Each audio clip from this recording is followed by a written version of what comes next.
2 கொரிந்தியர் 3ஆம் அதிகாரம் 17ஆம் வசனம் இப்படியாய் சொல்லுகிறது, கர்த்தருடைய ஆவியானவர் எங்கேயோ அங்கே விடுதலை உண்டு. அவர் எங்கேயோ அங்கே விடுதலை உண்டு. அவர் எங்கே இருப்பார் என்பது இதில் ஒரு கேள்விக்குறியாய் வருகிறது. அவர் எங்கே இருக்கிறார்? உண்மையுள்ள இருதயத்தோடு அவர் இருக்கிறாராம். இப்படியாக ஒரு வசனம் சொல்லுகிறது, உண்மையாய் அவரை நோக்கி கூப்பிடுகிற யாவருக்கும் அவர் சமீபமாக இருக்கிறார்.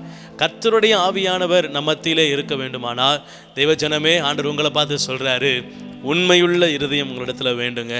நீங்கள் உண்மையுள்ள இருதயத்தோடு பயபக்தியோடு கர்த்தரை உண்மையாய் தொழுது கொள்ள உங்கள் இருதயம் பரிசுத்தமாய் நேர்மையாக இருக்குமானா, ஆண்டவர் சொல்கிறாரு, உங்கள் வாழ்க்கையில் விடுதலையை கொடுக்க ஆவியானவர் இறங்கி வருகிறவராக இருக்கிறார்.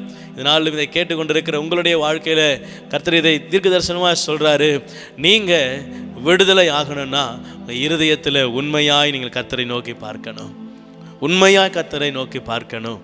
வேதம் சொல்லுகிறது, உண்மையுள்ள மனுஷன் பரிபூர்ண ஆசீர்வாதங்களை பெறுவான். நீங்கள் உண்மையுள்ள மனுஷனாக இருக்கிறீங்களா? கொஞ்சம் யோசித்து பாருங்கள். என்னுடைய ஆசீர்வாதத்துக்கு தடை அப்படின்றது மட்டுமே உங்கள் இருதயத்தில் இருக்குமானா, அந்த தடைக்கு காரணம் என்ன என்பதை கர்த்தருடைய ஆவியானவர் இதனால் உங்கள் இருதயத்தோடு கூட பேசுகிறார்.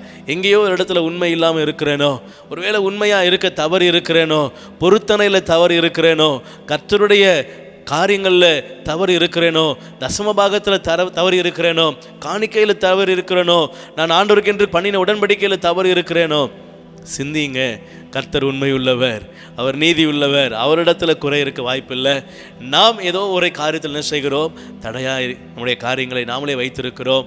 விசுவாசத்தோடு ஆண்டவர் சமூகத்திலே அவரை உண்மையாய் நோக்கி பார்க்கிற யாவருக்கும் அவர் சமீபமாக இருக்கிறார். இந்த நாளிலே இதை கேட்டுக்கொண்டிருக்கிற உங்கள் வாழ்க்கையில் அவர் சமீபமாக இருக்க விரும்புகிறார். ஆகவே இதை நீங்கள் கேட்டுக்கொண்டு இருக்கிறீங்க. உங்கள் வாழ்க்கையில் இருக்கிற ஆண்டவருக்கு பிரியமில்லாததுகளை அகற்றுங்க. கர்த்தர் உங்களோடு கூட தங்கியிருப்பார்.